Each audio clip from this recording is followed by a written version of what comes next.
Ambar.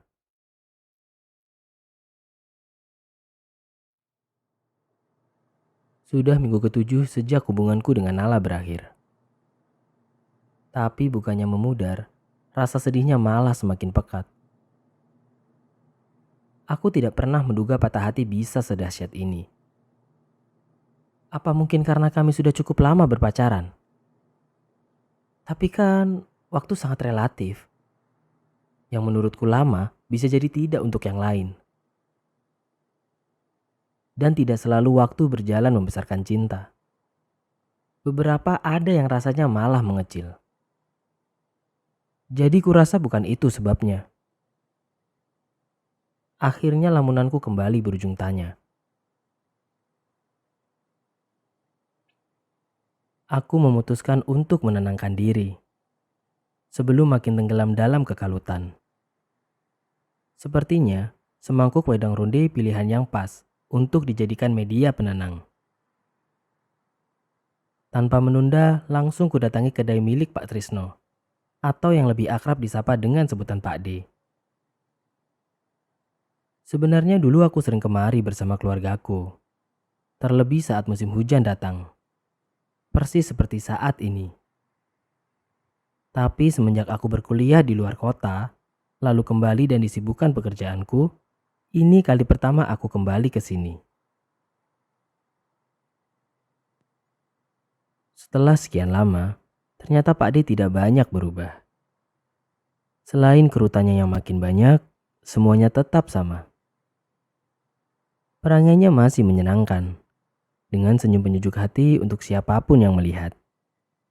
Seakan hidupnya tanpa masalah. Padahal aku yakin, tidak mudah menerima anggapan negatif orang sekitar selama ini. Jadi, Pak D ini tidak pernah menikah seumur hidupnya. Hal itu membuat dia tidak lepas dari gunjingan. Meskipun secara pribadi baik-baik saja. Mulai dari dugaan masa kelam yang disembunyikan, sampai tuduhan kalau beliau penyuka sesama jenis. Bahkan, beberapa orang tua menjadikan Pak D contoh buruk agar anak laki-lakinya jangan sampai seperti dia. Aku sangat yakin semua itu sudah sampai ke telinganya. Tapi, sepertinya dia memilih untuk tidak peduli. Karena pengunjung sedang sepi, Pak D duduk di bangku depanku untuk menemani. Dia menanyakan kabarku sambil bernostalgia. Di tengah perbincangan, tiba-tiba hujan turun dengan deras, memaksaku untuk lebih lama di sini. Kami pun melanjutkan obrolan yang semakin lama semakin dalam topiknya. Yang akhirnya sampai di mana aku menceritakan kisah asmaraku. Sesaat setelah aku menyudahi ceritaku, kulihat beliau melempar jauh pandangannya ke arah jalan. Lalu disusul tarikan nafas yang panjang.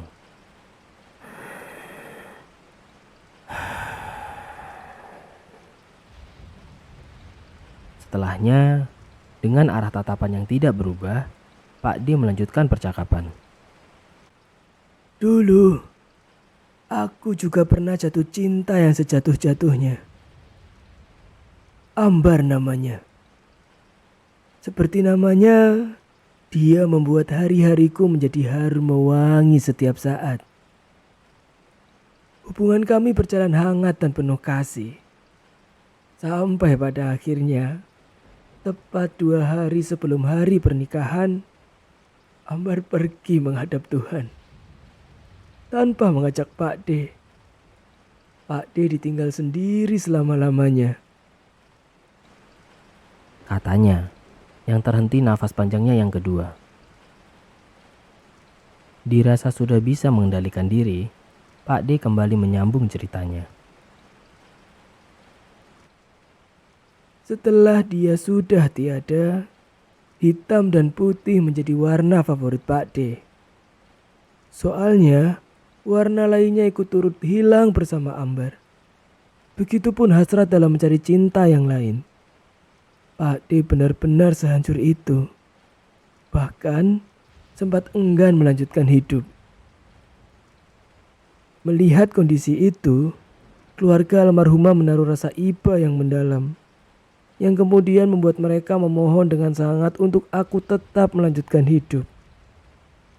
Dan dari situlah perlahan semangat hidup Pak D muncul kembali. Dan tepat sehari setelah kedatangan mereka, Pak D pergi ke kota ini.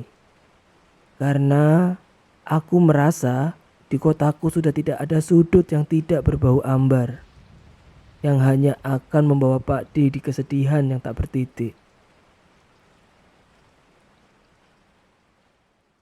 Pak D akhirnya menyudahi ceritanya. Disusul tetesan air matanya yang sedari tadi dengan susah payah dia tahan. Melihat itu aku langsung berpikir, mungkin Ambar sudah tidak ada. Tapi aku sangat yakin, cinta untuknya masih ada bersemayam di hati Pak D.